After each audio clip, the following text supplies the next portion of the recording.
Bharat New Zealand మధ్య జరగనున్న one day series కు జస్ప్రీత్ బుమ్రా, హార్దిక్ పాండ్యా దూరమయ్యే అవకాశం ఉందని తాజా రిపోర్టులు చెబుతున్నాయి.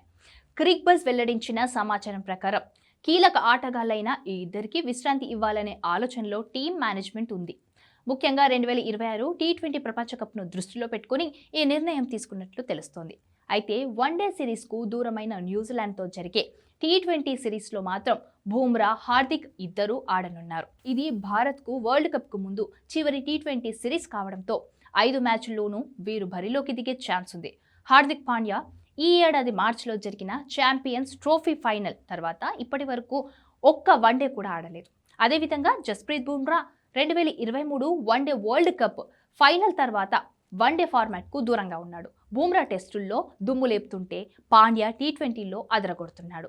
సౌత్ ఆఫ్రికాతో జరిగిన టీ20 సిరీస్లో పాండ్యా ఆల్రౌండ్ షోతో అదరగొట్టారు. ఒకవేళ కివీస్తో జరిగే వన్డే సిరీస్కు పాండ్యా దూరమైతే ఆంధ్ర ఆల్రౌండర్ నితీష్ కుమార్కు జట్టులో అవకాశం దక్కనుంది.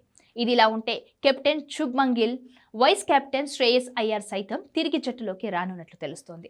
అలాగే team India wicket keeper batter Rishabh Pant స్థానంలో దేశవాళీలో అదరగొడుతున్న ఇషాన్ కిషన్ లేదా జితేష్ శర్మను జట్టులోకి తీసుకోనున్నట్లు సమాచారం. అయితే తాజా ఫామ్ ప్రకారం చూస్తే ఇషాన్ కిషన్ కే ఎక్కువ అవకాశాలున్నాయి. అటు గాయం నుంచి కోలుకున్న శ్రేయస్ అయ్యర్ కూడా జట్టులోకి తిరిగి రానున్నారు.